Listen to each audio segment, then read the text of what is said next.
أعوذ بالله من الشيطان الرجيم. بسم الله الرحمن الرحيم. بسم الله وبحمده. السلام عليكم ورحمة الله تعالى وبركاته. الفاتحة.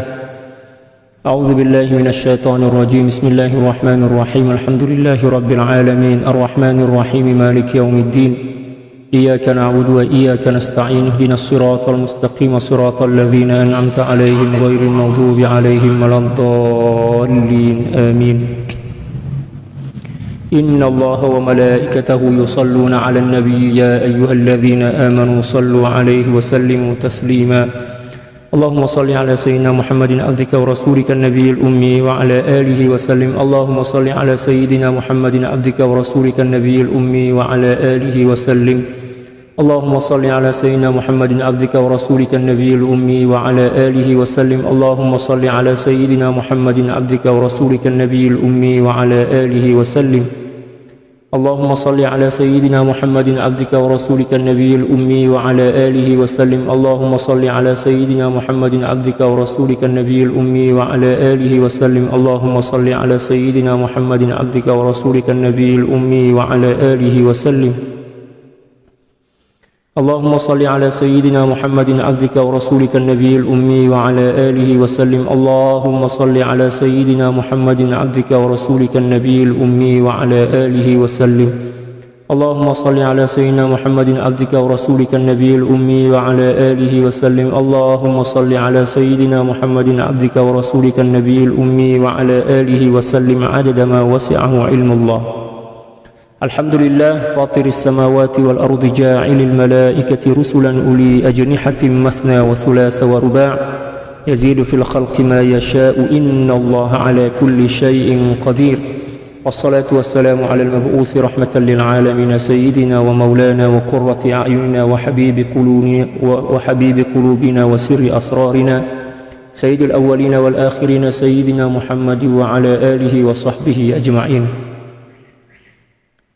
اللهم اغفر لأمة سيدنا محمد صلى الله عليه وسلم وأصلح أمة سيدنا محمد صلى الله عليه وسلم. فرج عن أمة سيدنا محمد صلى الله عليه وسلم وارحم أمة سيدنا محمد صلى الله عليه وسلم. وألف بين قلوب أمة سيدنا محمد صلى الله عليه وسلم لما تحب وترضاه. وافتح لنا فتوح العارفين بك بحق سيدنا محمد صلى الله عليه وسلم. سبحانك لا علم لنا إلا ما علمتنا إنك أنت العليم الحكيم. ولا حول ولا قوة إلا بالله العلي العظيم. وصلى الله على سيدنا محمد وعلى آله وصحبه وسلم. الحمد لله رب العالمين. Alhamdulillah, kembali berjumpa dengan saya Al-Fakir Ilallah Sultan Mujahidin dalam kajian kitab Al-Adabul Mardiyah Bisalik Tariqis Sufiyah karangan daripada Sayyidil Imam Al-Arif Billah Sayyidi Muhammad bin Ahmad Az-Zabidi Al-Buzaidi radhiyallahu ta'ala anhu. Nafa'na Allah bi'ulumihi wa ulumi syuyukhihi wa syuyukhina wa jami'i awliya'illahi salihin fid dharain. Allahumma amin. Pada sore atau petang ini kita telah sampai pada halaman atau muka surat 23 insyaallah. Qala al-muallif radhiyallahu ta'ala anhu wa nafa'ana Allah bi'ulumihi wa ulumi syuyukhihi wa syuyukhina wa jami'i awliya'illahi salihin fid dharain. Allahumma amin. Adamu syakwa hawaijihi lisyaykh.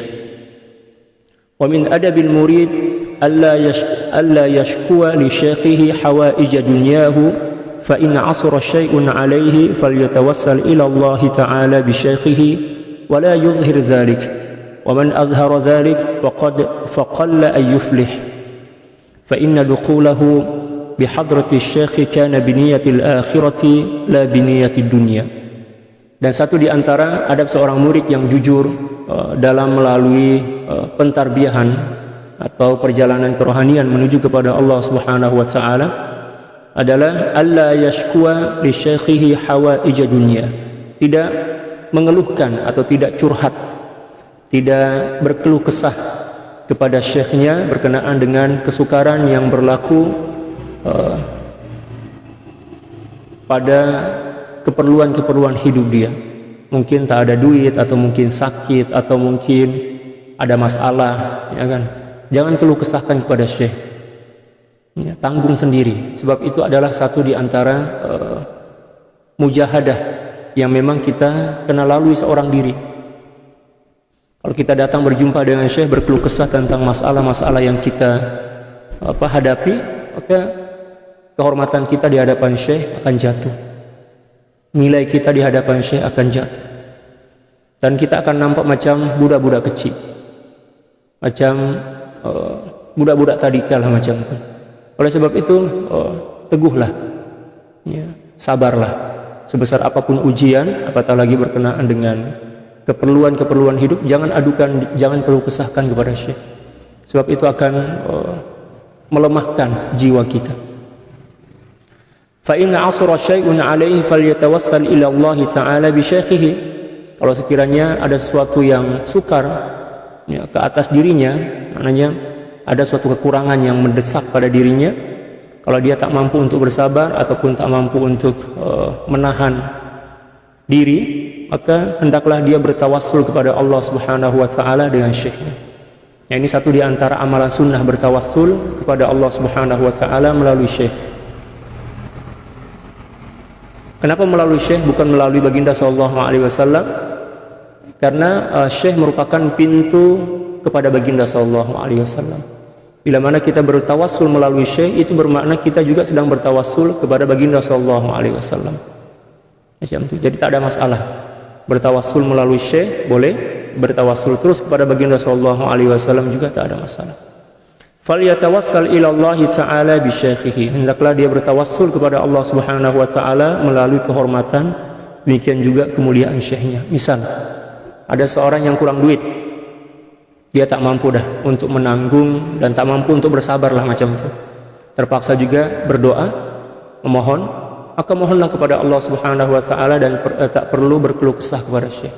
Terus mohon kepada Allah Subhanahu wa taala dengan bertawassul, ya Allah mudahkan urusanku berkat ya, kemuliaan guruku, misal macam itu. Atau terus kita bertawassul kepada baginda sallallahu alaihi wasallam, tak ada masalah juga. Dan perintah tawassul ini merupakan perintah yang digalakkan, yang disunnahkan.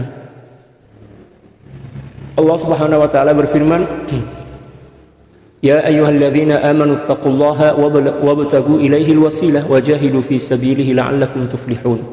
Wahai orang-orang yang beriman, ittaqullah, bertakwalah kamu kepada Allah, wabtagu ilaihi alwasilah, dan carilah wasilah kepada Allah Subhanahu wa taala. Wasilah yang dimaksud di sini adalah tawassul.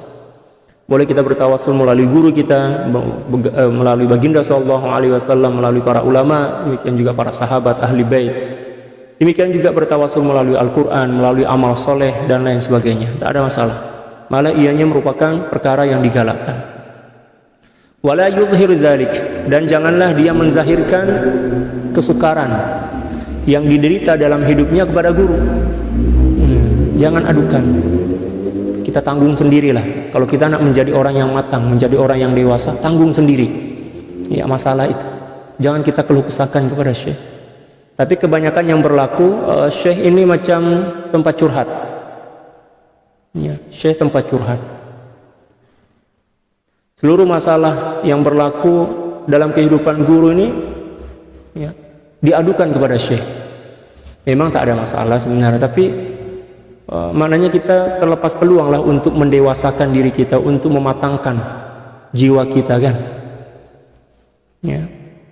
Kecuali bila mana kita memang tak mampu dah untuk bersabar, tak mampu dah untuk menanggung masalah itu, maka kita datang kepada syekh bukan untuk berkeluh kesah, bukan untuk mengadu, tetapi meminta doa dan meminta bimbingan.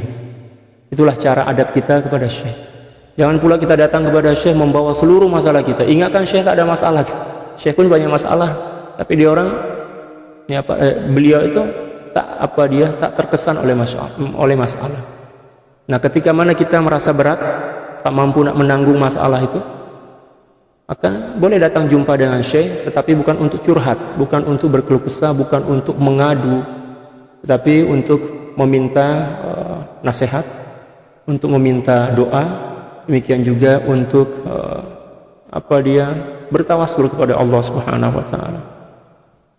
Wa man azhara dzalika faqalla ayyuflih. Siapa orang yang menzahirkan kesukaran hidupnya di hadapan syekh, maka sangat sedikit ya, di antara mereka yang boleh berjaya dalam melalui proses pentarbiyahan itu. Ya kan? Di hadapan syekh kita tak boleh menzahirkan kesukaran kita. beban hidup kita. Tak boleh. Kita di hadapan Syekh itu kena dalam keadaan happy, dalam keadaan bahagia. Jangan pula masalah-masalah yang ada di rumah kita bawa datang jumpa dengan Syekh. Jangan. Ya. Letak kat rumah. Bila mana kita datang berziarah kepada Syekh, masalah kita letak kat rumah, kita datang jujur jumpa kepada Syekh, nak ziarah, mengambil keberkatan, maka insya-Allah Allah Subhanahu wa taala akan mudahkan masalah kehidupan kita. Kecuali bila mana kita tak mampu dah untuk menanggung masalah itu, sebab mungkin dah membeku dah kan, atau mungkin dah menjadi kristal dalam kepala kita, dalam hati kita tak mampu nak menjeri, jangan. Okey, datang kepada Syekh. Ya, tujuannya apa? Minta doa, minta nasihat, tak payah kita berkeluh kesah. Jangan berkeluh kesah. Ya, kata beliau, ya, "Wa man azhara dzalika faqalla yuflih." Jangan berkeluh kesah di hadapan Syekh. Fa inna dukhulahu bi hadrati syekh kana bi niyatil akhirati la bi niyatid dunya. Karena sungguhnya dia datang jumpa dengan Syekh untuk ditarbiyah, tujuannya adalah apa? Tujuannya untuk akhirat, bukan tujuan dunia. Ketika mana dia datang mengadukan perkara-perkara keduniaan kepada Syekh, itu bermakna bahwa tujuan dia datang jumpa dengan Syekh adalah untuk mengambil munafaat atau kemaslahatan dunia, dan itu bercanggah dengan adab. Wa hina idzin fala tatlubu khilafa ma qasad. Ketika itulah dia tidak dibenarkan untuk mencari atau menuntut sesuatu yang bukan menjadi tujuan. Tujuan kita adalah Allah, tujuan kita adalah akhirat. Datang jumpa dengan Syekh, setakat itu yang kita nak. Allah, Allah, Allah, Allah. Yang lain itu tepikan, yang lain itu abaikan. Macam itu. Wa in talabahu kana dzalika gishan lah, gishan minhu. Tetapi bila mana dia menuntutnya, maka itu akan menjadi suatu ketertipuan ya daripadanya. Wa su'a adabin, dan juga dikira sebagai su'ul adab kepada Syekh. Ya kan? Datang jumpa dengan Syekh nak bisnes misal, datang jumpa dengan Syekh nak cari kepentingan dunia misal, atau datang jumpa dengan Syekh setakat nak mengadukan keburukan orang lain ke atas dirinya. Syekh, dia ini si fulan buat jahat kepada saya, dia menghina saya, dia benci kepada saya. Apa urusannya Syekh dengan dengan masalah-masalah hidup kita? Syekh itu bukanlah seseorang yang nak masuk campur dengan kehidupan pribadi kita. Syekh adalah seorang yang mengajarkan kita tentang adab. Syekh adalah seorang yang mengajarkan kita tentang akhlak, macam mana bersemuka, berhadap-hadapan dengan masalah hidup kita, agar kita menjadi orang yang matang, agar kita menjadi orang yang mulia. Jadi ada masalah jangan bawa kepada Syekh, bawa kepada Allah. Datang jumpa dengan Syekh itu minta nasihat, minta doa, mengambil berkat, ya itu aja. Ya kan? Wa man kana ala hadzal hal fa huwa mahsubun minal awam. Sesiapa orang yang datang kepada Syekh setakat mengadukan masalah-masalah dia, apatah lagi mengadukan keburukan orang lain ke atas dirinya, dan juga menzahirkan kesusahan hidupnya, maka dia tergolong sebagai orang awam, macam orang biasalah, masyarakat biasa. Adapun seorang yang ditarbiyah, dia akan teguh, dia akan kokoh, dia akan tegar, dia akan sabar menghadapi musibah apapun jua, dan tidak akan pernah mengadu dan berkeluh kesah kepada Syekh. Fa in zahara minal muridi shibhu hadza falya'tarif lillahi wa li rasuli. Apabila atau bila mana terzahir daripada seorang murid shibhu dzalik, maknanya perkara yang seperti ini, maknanya berkeluh kesah, mengadu, demikian juga memburuk-burukan orang di hadapan Syekh, ya. Falya'tarif lillahi wa li rasuli, maka hendaklah dia i'tiraf, maknanya mengakui kesilapan dan kesalahan dia kepada Allah Subhanahu wa taala dan Rasulullah sallallahu alaihi wasallam.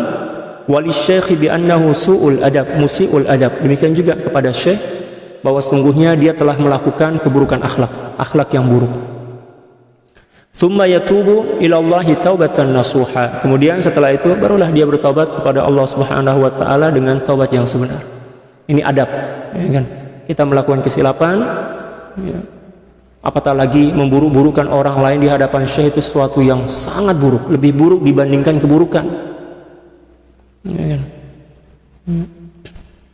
Kemudian yatubu ilallahi taubatan nasuha, bertaubat kepada Allah Subhanahu wa taala dengan taubat yang sebenar. Zahira wa batina, sama ada zahir demikian juga batin dia. Zahir dan batin. Zahiran bil jawarih ma'a syekh, secara zahir dengan tubuh badan dia datang jumpa dengan syekh minta maaf. Wa batinan bil qalbi ma'allahi wa rasulih. Adapun secara batin bertobat kepada Allah Subhanahu wa taala dan baginda sallallahu alaihi wasallam, wallahu a'lam. Itulah satu di antara adab yang diajarkan oleh para ulama kepada kita tentang macam mana cara menjaga hati kita, macam mana cara kita melatih diri untuk boleh sabar dan tidak berkeluh kesah saat kita ditimpa musibah. Kalau setakat minta pandangan, oke, tak ada masalah. Tapi nak berkeluh kesah itu janganlah. Kalau minta pandangan, Syekh, tolong saya ada masalah, tolong apa nasihat, bagilah nasihat kepada saya kan, doakan saya kan, doakan saya.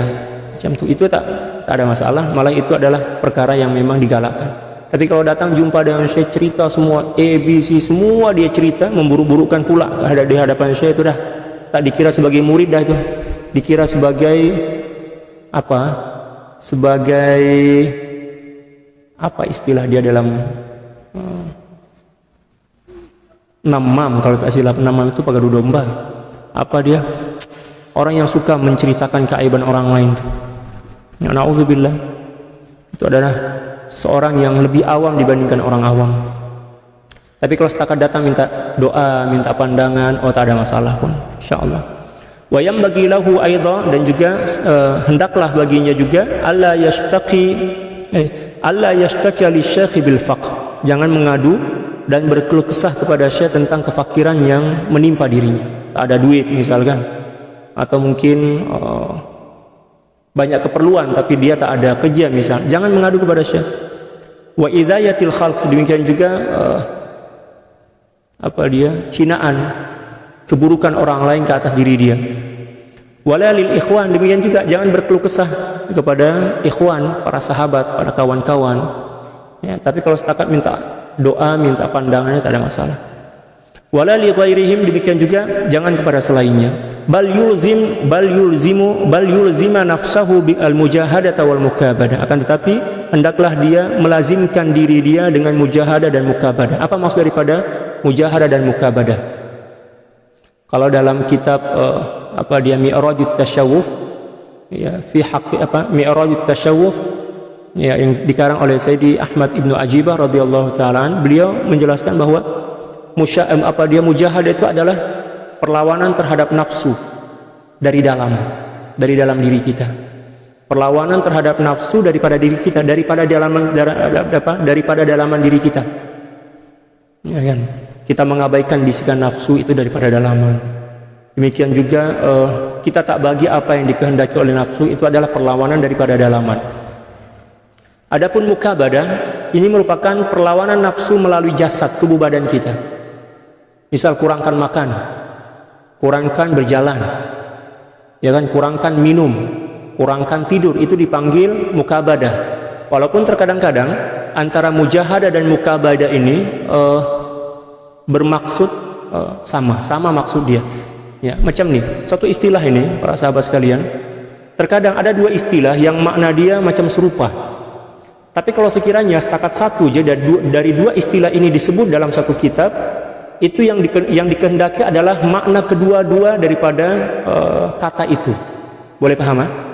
Tapi kalau sekiranya dua kata atau dua istilah ini disebut terus dua-dua sekali dalam satu ayat, maka yang dimaksud dan dikehendaki daripada penyebutan dua istilah ini adalah perbezaan dia. Boleh paham? Contoh, kata iman dan Islam. Ya, kata iman dan Islam itu berbeza, tetapi bila mana satu di antara dua kata ini disebutkan, maka yang dimaksud adalah persamaannya. Sebab antara iman dan Islam itu ada persamaan dan ada perbezaan. Ketika dalam satu ayat disebut dua istilah dua istilah itu sekali, Islam dan iman, berarti yang dikehendaki dan diinginkan daripada penyebutan dua istilah itu adalah perbezaannya, dari sudut perbezaan dia. Adapun kalau sekiranya disebut hanya satu je, sama ada Islam ataupun iman, maka yang dimaksud dan dikehendaki daripada ayat itu adalah persamaannya. Boleh paham? Sama juga istilah mukabadah dan mujahadah. Mukabadah dan mujahadah mempunyai persamaan dan perbezaan. Disebabkan karena dalam ayat ini kedua-dua istilah itu disebut oleh pengarang kita, berarti bermakna yang dikehendaki dan dimaksud daripada penyebutan dua istilah ini adalah perbezaan dia, dan saya pun telah menyebutkan perbezaan dia. Ya, mujahadah itu adalah perlawanan nafsu daripada dalaman. Ada bisikan nafsu kita abaikan, kita tak turuti, kita tak ikuti, itu adalah perlawanan daripada dalaman. Yang kedua pula mukabadah. Mukabadah ini adalah perlawanan nafsu daripada luar, bukan daripada dalam diri kita, tapi daripada luaran. Melalui apa? Melalui tubuh badan. Kita kurang makan, kurang tidur, kan? Kurang bergerak, ya. Kurang jalan maksudnya. Demikian juga kurang tidur, kurang cakap. Ya, itu dipanggil dengan istilah mukabadah. Tetapi kalau sekiranya dalam satu ayat setakat disebut mujahadah aja, maknanya yang dimaksud dengan mujahadah itu adalah dua makna sekali, perlawanan daripada dalaman dan perlawanan daripada luaran. Boleh paham? Itu istilah yang perlu kita faham, yang kita nak faham juga. Sebab bila mana kita tak faham perbezaan dia, maka kita akan pening nak memahami dua istilah ini. Bila mana disebut sekali dua-dua istilah itu dalam satu ayat. Boleh paham insyaallah. Wasabra ala ma'rifatillah, demikian juga bersabar untuk menyongsong dan untuk menyambut ma'rifah kepada Allah. Untuk boleh sampai kepada ma'rifah itu memang kesabaran merupakan asas dia. Allahu Akbar. Allah Subhanahu wa taala berfirman dalam surah Ali Imran juzuk yang keempat, am hasibatum an tadkhulul jannata wa lamma ya'lamillahu alladhina jahadu minkum wa ya'lamas sabirin. Adakah kalian menyangka bahwa kalian akan memperoleh kebahagiaan surgawi sebelum nampak pada kalian oleh Allah Subhanahu wa taala kesabaran dan mujahadah kalian. Sabar dan mujahadah adalah merupakan syarat mutlak seseorang itu boleh menggapai dan meraih kebahagiaan dunia dan akhirat. Kalau tak ada mujahadah, tak ada mukabadah, tak boleh. Tak boleh. Fa innal ma'rifata awwaluhu sabrun wa mujahadah. Karena sungguhnya ma'rifah kepada Allah Subhanahu wa taala itu bermula dengan apa? Kesabaran dan mujahadah. Summa hubbun wa mukabadah. Kemudian cinta dan perlawanan kepada nafsu. Summa ghaibun wa musyahadah. Pada peringkat yang ketiga adalah ghaib, fana. Leburnya rasa kewujudan diri. Wa musyahadah yang keempat seterusnya adalah penyaksian kepada Allah Subhanahu wa taala dengan basirah, dengan mata hati. Summa sahwun wa mukalamah, kemudian kesadaran dan juga percakapan. Maksud daripada mukalamah di sini adalah hati yang boleh senantiasa berinteraksi dengan Allah Subhanahu wa taala dalam keadaan apapun jua. Ya, bila mana kita mengkehendaki atau menginginkan sesuatu, kita mohon kepada Allah, maka hati itu akan berbisik. Ya, membisikkan sesuatu yang menjadi jawaban daripada persoalan kita kepada Allah Subhanahu wa taala, pertanyaan kita kepada Allah. Keinginan kita kepada Allah. Setelah tubuh badan kita bersihkan daripada hijab-hijab, demikian juga hati kita telah kita sucikan daripada penyakit-penyakit hati. Faman kanat bidayatuhu kama dzakarna kanat nihayatuhu kadzalik. Siapa orang yang permulaan dia seperti mana yang kami sebutkan, ada mujahadah, ada kesabaran, demikian juga ada perlawanan, maka mesti penghujung perjalanan dia akan bercahaya. Ya kan, penuh dengan nilai-nilai akhlak, kesabaran, syukur, zuhud, cinta, tawakal, taslim, ma'rifah dan lain sebagainya. Jadi memang dimulakan dengan mujahadah. Oleh sebab itu bersabarlah kita dalam menghadapi musibah itu. Musibah, cabaran, hinaan orang, penilaian orang, slow aja, santai aja, jangan terlalu dipikirkan. Karena seorang tidak akan pernah menggapai kemuliaan yang sempurna kecuali bila mana dia telah diusik, dia telah dikacau, dia telah dibakar oleh penilaian orang lain. Nah, kan? Alhamdulillah ada orang yang menilai kita, itu maknanya Allah Subhanahu wa taala ingin mendidik kita, ingin mengangkat derajat kita, ya kan? Seperti mana baginda sallallahu alaihi wasallam, Masya Allah, luar biasa hinaan orang kepada beliau, kepada baginda, sahirum majnun, dipanggil apa? Tukang sihir yang gila, kan? Pembawa berita bohong, macam-macam baginda sallallahu alaihi wasallam dituduhkan oleh orang-orang kafir, dan beliau tak pernah komplain, beliau tak pernah merasa terhina, sebab hina mulia itu bukan daripada penilaian makhluk, kembalikan kepada Allah. Ya. Pujian manusia, makhluk tidak akan pernah menambah kemuliaan kita. Demikian juga cacian, makian makhluk tidak akan pernah merendahkan atau mengurangkan kemuliaan kita di sisi Allah Subhanahu wa taala. Carilah pandangan Allah, carilah redha Allah Subhanahu wa taala, dan abaikanlah penilaian makhluk. Ya, sama ada penilaian dalam bentuk pujian ataupun cacian. Qulillah tsumma dzarhum fi khawdihim yal'abun. Firman Allah Subhanahu wa taala. Katakan Allah, Allah, Allah, dan abaikan makhluk, ya, bersama dirinya. Ya. Jangan dengar penilaian makhluk.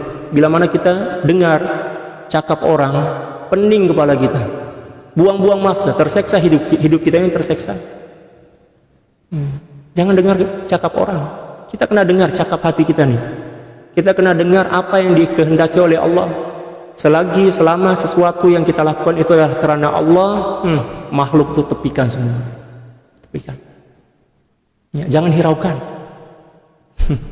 Tapi kalau kita menghiraukan, apatah lagi kita ambil kita fikir penilaian makhluk tuh, kita tidak akan pernah menggapai apa yang menjadi tujuan hidup kita. Jangan fikirkan, ya, jangan pedulikan penilaian makhluk lah. Kita mulia sebab makhluk, ya, kita hina sebab makhluk, bukan. Mulia dan hina kita penilaian Allah. Maka carilah penilaian Allah dan abaikan makhluk tuh. Ya, tepikan. Apapun penilaian orang, ya, itu urusan dia dengan Allah. Tak payah kita dengarkan. Ya. Anggap aja macam radio yang rosak. Ya, biarkan aja. Dia akan semakin tersiksa. Dengan cara hidup macam itu. Sebab orang yang paling menderita adalah orang yang sibuk dengan menilai orang lain. Itu orang yang paling menderita. Tak malu ke menilai orang lain? Kita pun ini penuh dengan keburukan. Ketika mana kita mulai menilai orang lain, mencari-cari tahu tentang orang lain, itu bermakna kita sedang menzahirkan kebusukan diri kita sendiri. Dan seolah-olah kita mendakwa diri kita ini lebih mulia dibandingkan orang lain. Dan itulah kerosakan yang paling teruk, ya, yang melanda hati manusia. Kita mulai menilai orang, melihat orang, lalu memberikan penilaian. Sebenarnya itu tanda bahwa kita ini sedang dihina oleh Allah, ya, sedang dipermalukan oleh Allah, tapi dalam keadaan tak sedar. Ya, kan? Ya, berhentilah kita menilai-nilai orang lain. Kita tidak akan pernah menjadi mulia dengan menilai orang lain, dan kita tidak akan pernah menjadi tercela dan, ya, dia terhina oleh penilaian orang lain. Abaikan. Jangan hiraukan penilaian orang lain. Dia orang yang suka menilai itu, orang yang suka menilai orang lain itu orang sakit jiwa. Doakan aja, doakan. Moga-moga dapat hidayah, moga-moga dapat taufik daripada Allah. Jangan pula marah. Jadi itu ya kaidah dalam agama macam itu. Orang yang sibuk dengan orang lain, sibuk dan hal orang lain, itu orang sedang sakit itu. Orang sedang sakit. Ya, kan? Abaikan, tepikan. Ya. Kembali kepada Allah, kembalikan hati itu kepada Allah. Jangan sibuk dengan penilaian orang lain. Orang lain itu orang lain lah, hal dia. Kenapa pula kita masuk campur? Kita ini itulah kebiasaan buruk kita, suka nak menilai orang lain, cari tahu tentang orang lain. Ini sedang apa dia nih? Ya, kenapa dia buat macam ni? Kenapa sih budak orang lain? Awak kamu ni tak kotor, tak jahat. Coba kamu tengok pada diri kamu sendiri. Tengok pada diri kita sendiri yang penuh kekurangan dan kelemahan. Mula kehancuran yang berlaku dalam kehidupan seorang itu bila mana mula mencari hal, cari tahu hal orang lain. Jangan buat macam itu. Kesian hidup kita yang ringkas nih, singkat nih. Bila mana kita telah melakukan suatu kesilapan kepada orang lain, untuk meminta maaf itu bukan perkara yang mudah, bukan perkara yang gampang. Kita kena datang jumpa minta maaf. Mampu kita buat macam itu? Ya kan? Saya nasihatkanlah kepada diri saya sendiri dan kepada para jamaah. Ya, jauhkan diri daripada perkara-perkara macam itu. Sebab nak minta maaf kepada seorang itu bukan perkara yang mudah, bukan perkara yang senang. Ya, nak melakukan dosa, ya, berburuk sangka kepada orang itu mudah sangat. Tapi nak menebus dosa itu bukan perkara yang mudah. Sebab kita kena datang, jumpa, bagi tahu saya ini telah berbuat jahat kepada kamu, saya ini telah berburuk sangka kepada kamu, maafkan saya. Nasib baik kalau dia nak memaafkan kita. Kalau dia tak nak maafkan, macam mana? Hancurlah kita. Jangan sibuk dengan hal orang lain lah, sibuk dengan hal diri kita sendiri. Kita ini masih banyak benda yang perlu kita perbetulkan. Kenapa pula kita buang-buang masa, buang-buang energi kita nak pikirkan hal orang lain? Itu orang bermasalah lah, itu orang sakit lah itu. Ya. Hidup kita ini ringkas, singkat. Ya, jangan buang-buang masa kita untuk mencari hal, ya, mencari tahu hal orang lain. Wa'lam anna al-murida idza ishtaka lisy-syaikh al-faqra wal idayata saqata min 'ainihi illa idza kana jahilan. Ya, bi'ilmi at-tariq fayu'allam. Ketahuilah bahwa sungguhnya seorang murid bila mana datang mengadu, berkeluh kesah, ya, kepada syekh tentang kefakiran, demikian juga tentang perbuatan buruk, perbuatan jahat orang lain ke atas dirinya, maka seketika itu juga saqata min 'ainihi. Maka dia jatuh daripada penilaian, jatuh daripada daripada pandangan, ya, kasih sayang daripada syekh dia. Ya. Illa idza kana jahilan bi ilmi at-tariqi fayu'allam, kecuali bila mana memang dia tak fahamlah. Dia tak ada ilmu tentang adab, ya, tasawuf, maka hendaklah dia diajar. Macam itu. Tapi kalau kita dah tahu dah hukum dia, jangan pula kita buat. Fa idza 'ullima thumma syaka saqata min 'ainihi. Tetapi bila mana dia telah mengetahui tentang buruknya seseorang yang mengadu kepada guru, tapi dia buat juga, maka seketika itu juga dia jatuh daripada pandangan syekh. Maknanya terputus hubungan dengan kerohanian syekh, terputus hubungan, terus keluar daripada pentarbiyahan syekh. Apatah lagi datang jumpa syekh setakat nak memburuk-burukkan orang lain. Syekh ini buat macam ni, bla bla bla bla bla. Seolah-olah kita tunjuk kebodohan kita di hadapan syekh, seolah-olah kita mendakwa, saya ini mulia syekh, ya, saya ini orang baik. Itu yang orang-orang yang sebut itu orang buruk. Na'udzubillah. Jangan buat macam itulah.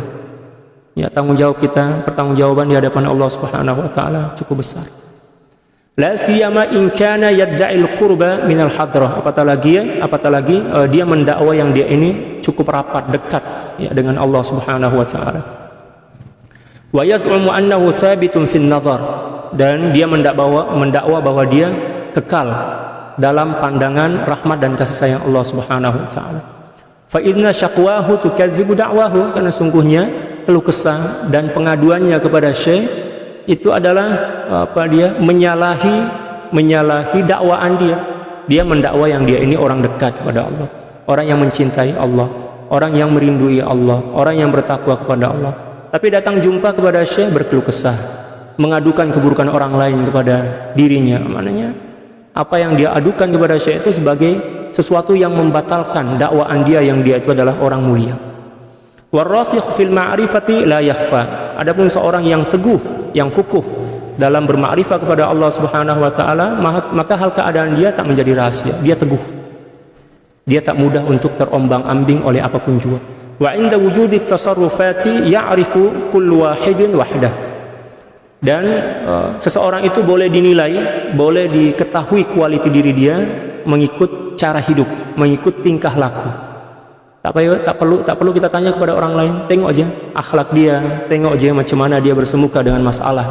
Bila mana dia mampu bersabar, mampu bersyukur, mampu dia menahan diri daripada berkeluh kesah, maknanya walaupun dia tak mendakwa diri dia itu orang hebat, itulah orang hebat.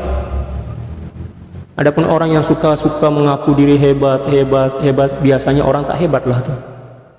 Tetapi dia nak mencoba untuk menutupi kelemahan dia, kekurangan dia, sehingga dia perlu mendakwa yang dirinya itu hebat, ya kan? Walaupun di sisi Allah Subhanahu wa taala dikira sebagai orang yang hina.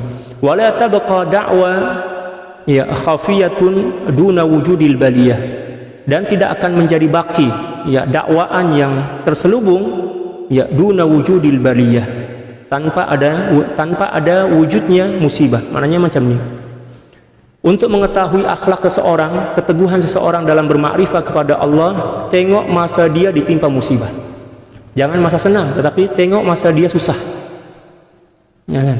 Tengok akhlak seseorang itu masa dia susah. Bila mana masa dia susah, dia mampu bersabar, mampu istiqomah dalam melakukan amalan dia walaupun banyak masalah yang mendera diri dia, maka itulah orang yang hebat.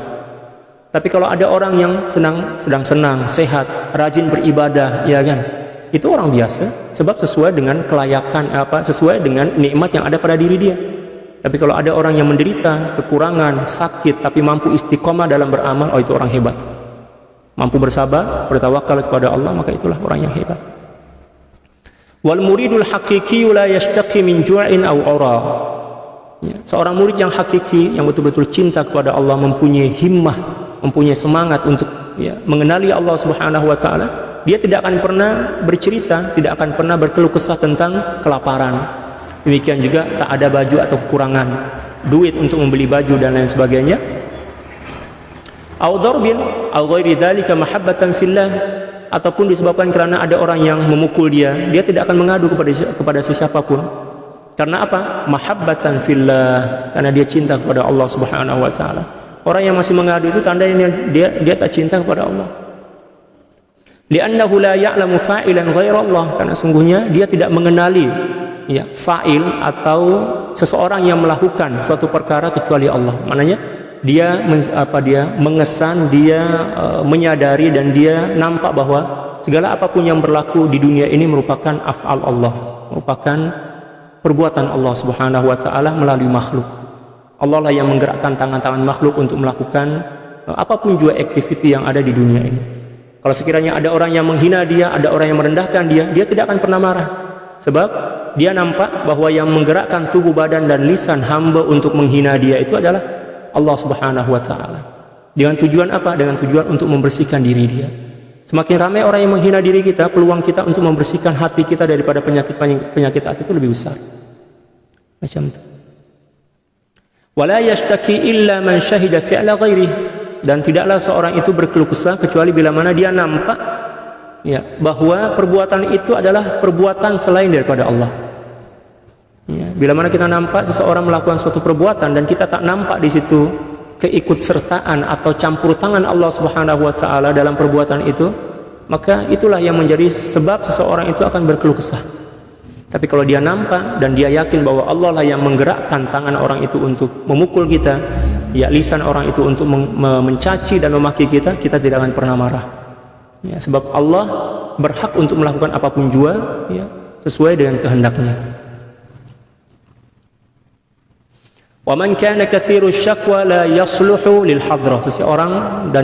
Sesiapa orang yang banyak berkeluh kesah dan mengadu, maka tidak layak untuk dekat kepada Allah, tak layak.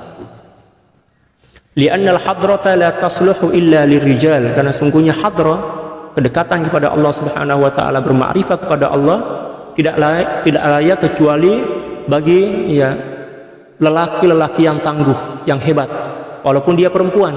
Jadi yang dimaksud dengan rijal di sini bukan jentina dia, tetapi kehebatan dalam bersemuka, dengan musibah, kesabaran dia, keteguhan dia, keistiqomahan dia. Walaupun dia perempuan, maka dipanggil rijal. Macam itu. Itu istilah dalam tasawuf. Wa hadza min jumlatin nisa, dan ini pula yang suka berkeluh kesah, mengadu memburuk-burukan orang lain di hadapan guru, itu dikira sebagai golongan perempuan walaupun mungkin dia laki-laki yang dah ada jenggot dah. Li'anna nisa yashtakina min maradi zubabatin, karena sesungguhnya wanita ini memang lemah. Walaupun setakat disengat oleh zubab itu lalat, dah dia boleh mengadu kepada suami dia. Bang, ada lalat lah bang, tolonglah usir tolong halau. Tak boleh ke dia halau seorang diri. Tapi itulah karakter perempuan. Walaupun nampak itu suatu kelemahan, tetapi di sebalik kelemahan itu sebenarnya itulah kelebihan daripada seorang perempuan.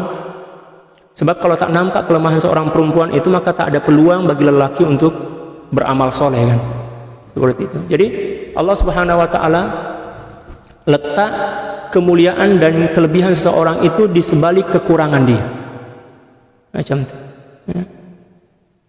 Coba kita bayangkan, kalau semua perempuan itu pemberani, nak masuk hutan seorang diri pun berani, nak pergi melaut mencari ikan seorang diri pun berani, misal. Tak adalah perkawinan, tak adalah anak, tak ada kasih sayang antara sesama perempuan dan lelaki. Tapi kalau ada yang pemberani, ada yang penakut, saling melengkapi, saling melengkapi, saling membantu.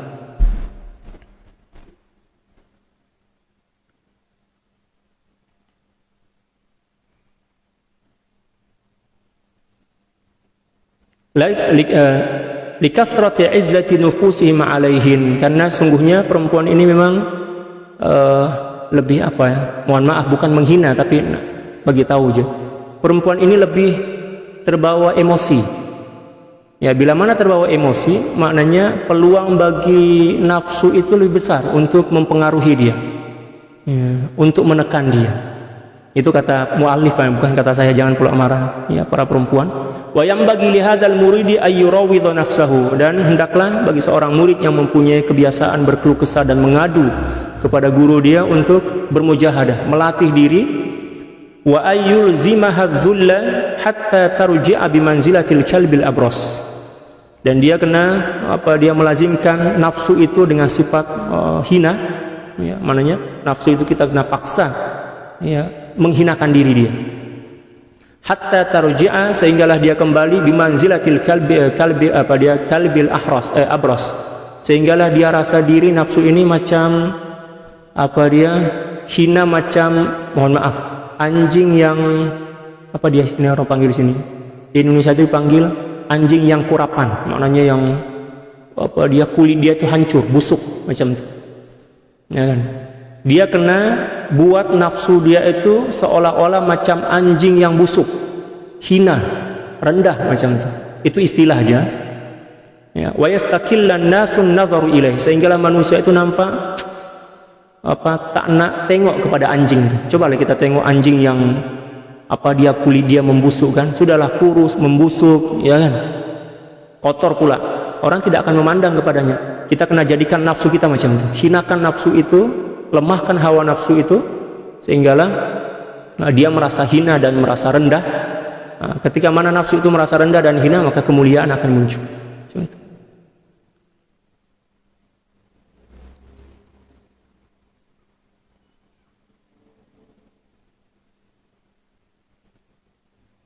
Fadlan minal qurbi minhu, apatah lagi nak dekat, takkanlah manusia dekat kepada anjing yang sedang sakit macam itu.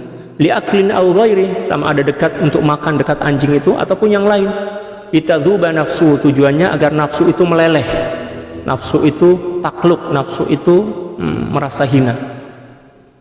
Watafna watatmahil, sehinggalah nafsu itu fana, sirna, kekuatan dia sirna. Demikian juga mengkerut, kalau dalam bahasa Indonesia mengkerut itu maknanya macam keropok atau ya kerupuk atau keropok yang kena angin, kena air, melempem macam itu.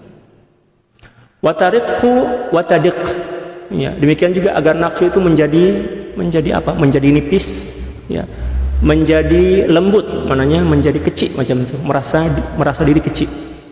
Liyusri'a dukhuluha min babil hadrah, agar dia lebih cepat, nafsu itu lebih cepat masuk ke hadratullah macam itu. Luar biasa bahasa beliau ini. Lianna babal hadrati dayiqatun 'ala an-nafsil mutakabbirati bil mali wal jah. Karena sesungguhnya ya, pintu Allah Subhanahu wa taala itu sempit bagi nafsu yang sombong dan merasa bangga dengan harta dan jawatan. Dia tak boleh masuk, nafsu itu tak boleh masuk hadratullah selagi masih ada sifat keakuan, sifat sombong dan bangga terhadap harta, benda dan jawatan, pangkat dan kedudukan.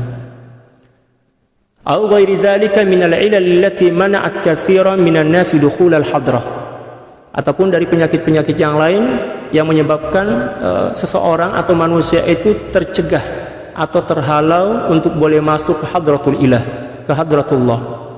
Wal hadratu ma'nan, dan hadrah ini adalah perkara yang bersifat maknawi, bukan benda zahir. Ya kan, bukan benda zahir. Hadrah seperti yang kita paham, hadrah itu adalah perhimpunan, bukan. Hadrah ini adalah satu istilah yang menjelaskan tentang suatu rahasia ya, suatu makna, kedekatan diri kepada Allah, hampir kepada Allah.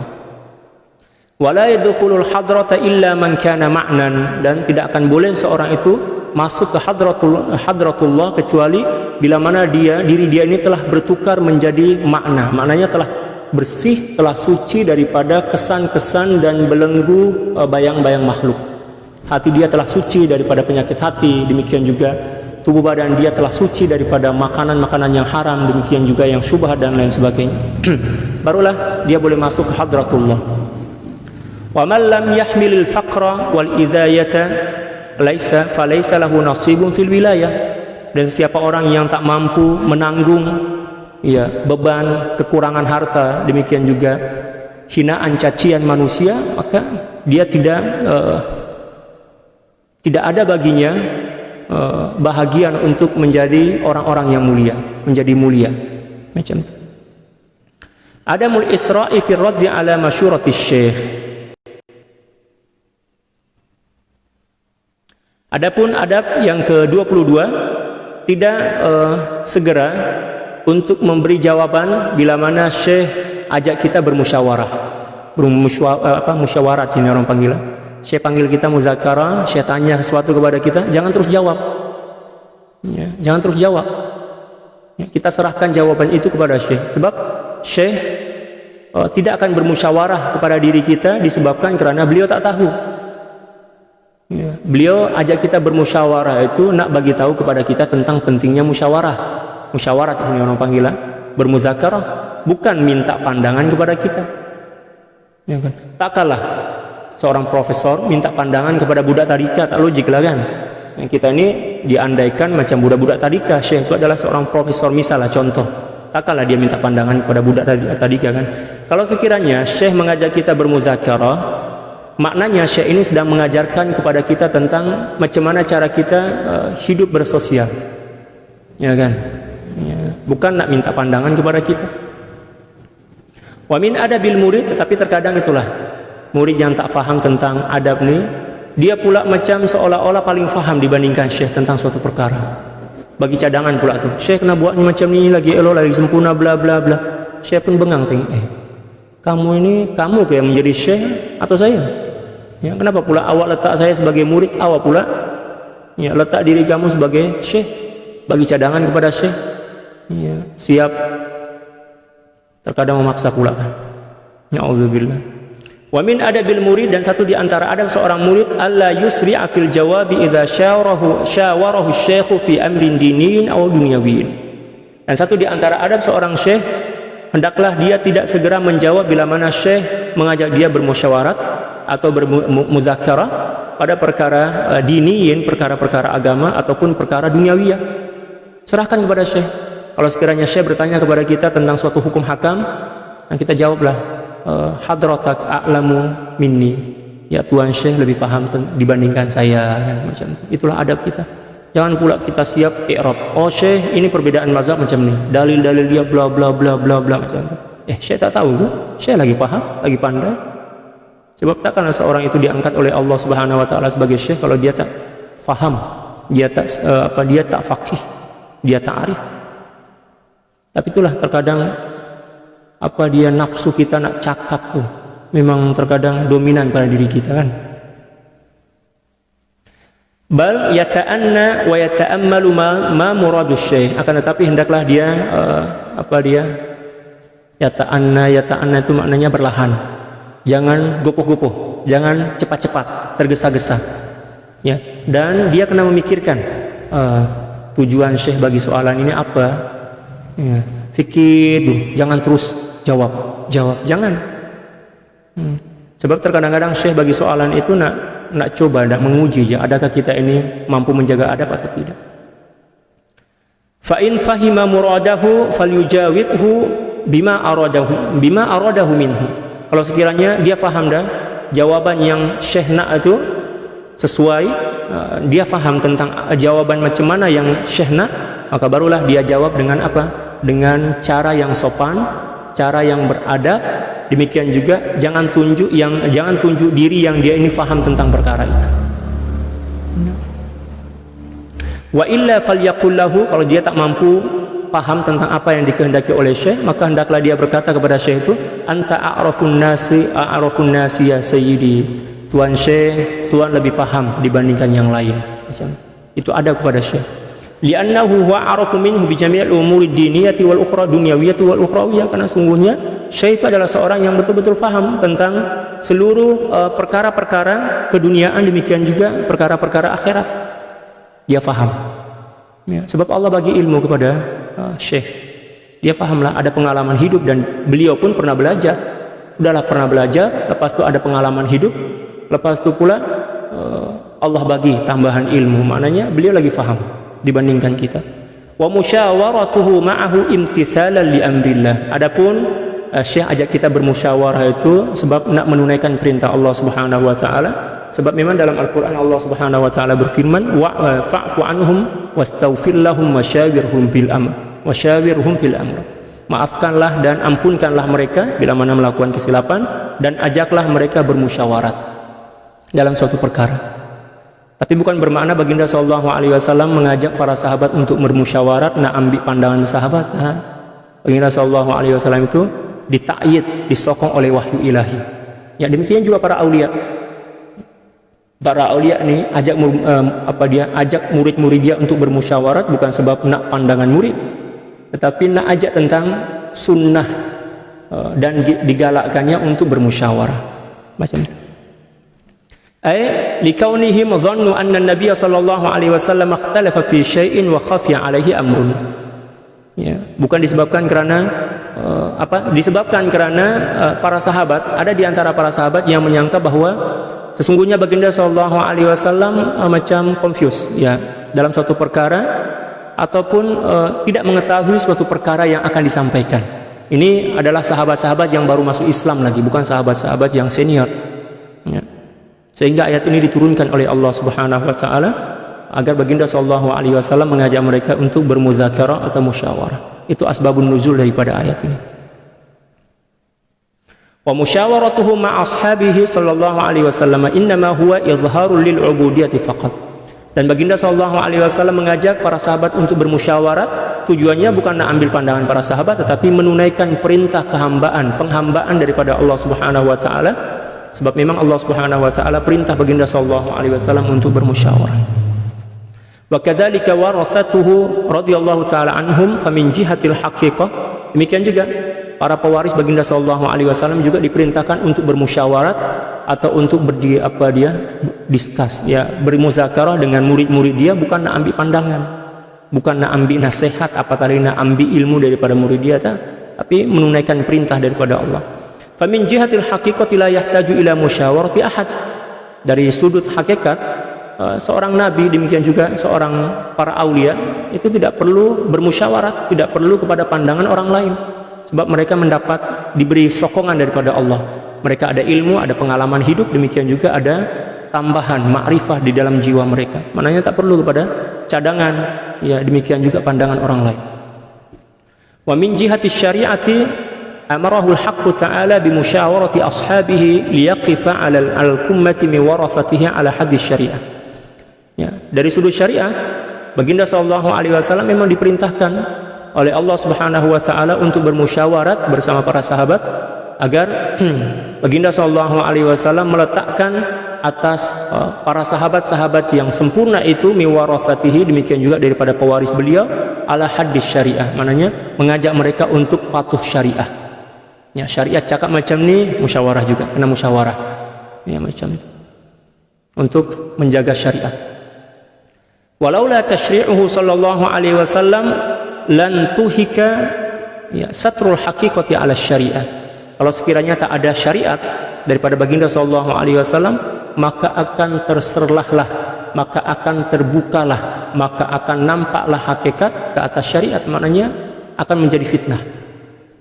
Akan menjadi fitnah. Oleh sebab itu syariat diturunkan oleh Allah Subhanahu wa taala untuk membungkus hakikat, agar hakikat itu nampak cantik sesuai dengan kemampuan akal manusia.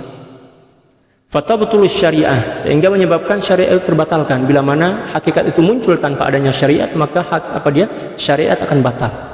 Ya, akan batal. Orang tidak akan sholat, orang tidak akan berhaji dan lain sebagainya. Dan itu adalah perkara yang mungkar, tak boleh kita lakukan. Oleh sebab itu belajar tasawuf ini kena belajar kepada orang yang pakar, yang faham tentang syariat dan hakikat. Fama zaharat anwarul haqiqati illa biwujudi syariati fafham. Dan tidaklah cahaya-cahaya hakikat itu menjadi zahir, nampak, kecuali di sebalik kewujudan syariat. Ya kan?